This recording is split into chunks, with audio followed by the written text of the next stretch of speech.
It says that there was a lady in South Africa, Mrs. I forgot her name, whatever, I have to find here because I do have it in one of the slides.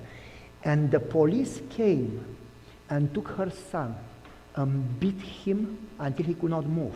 And then threw water on him and then beat him again. And then threw water on him and then beat him again.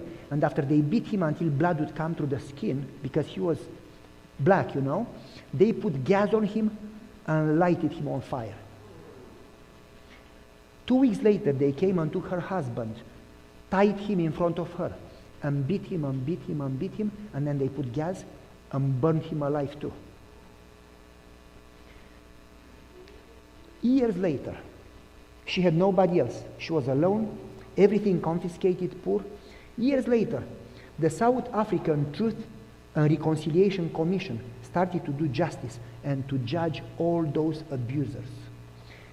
All victims of oppression and injustice, all of them were there in the tribunal. And her turn came. And the police brings the chief of the police, Mr. Van der Broek, that was the one who burned her son and her husband. And they put him there, and she is here. And they say, "Do you recognize him?" And she says, "Yes. He's the one that beat all of us and burned alive my husband and my son." And they say, "Life in prison for him." And they say, "Do you want something else?" And the lady said, "Somebody to help me go to him." And they checked her for weapons. And he says, "I have no weapons." And they said, "Why would you want to go to him? You want to at least slap him so you feel better?" And she said, "Just let me go to him." And two people from the tribunal, from the court, took her and helped her go to him. And when she went to him, she took him in her arms and said, "What you did was terrible, but you didn't know what you did. It was Satan controlling you. And Jesus paid it all.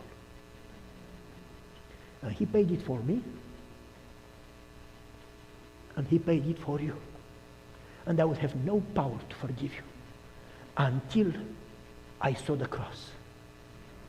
And she said, "At the cross, I realized that you don't know what you do." And Jesus said, "Forgive them because they don't know what they do." And Jesus forgave me, and I forgave you. Just don't do it again. And this is what you must do. Look to the cross, so you'd forgive yourself, and you know to forgive others and to show mercy and compassion.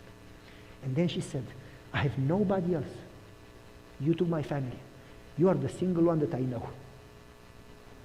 Would you allow me to adopt you?"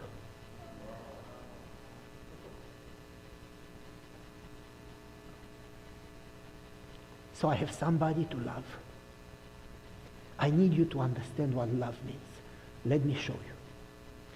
And whatever they gave me back as compensation, I'm going to leave it to you as inheritance for free.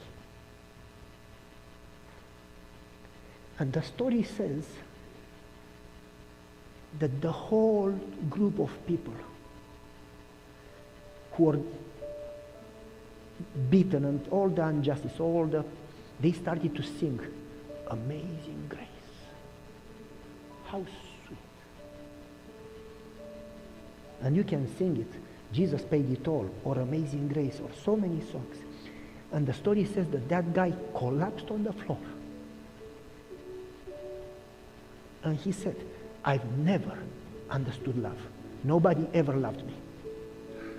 And he said, "This is more than I can handle. What can I do?" And she said, you already started to do. In the moment when you said, "This is overwhelming," you already started a good path. Do you understand?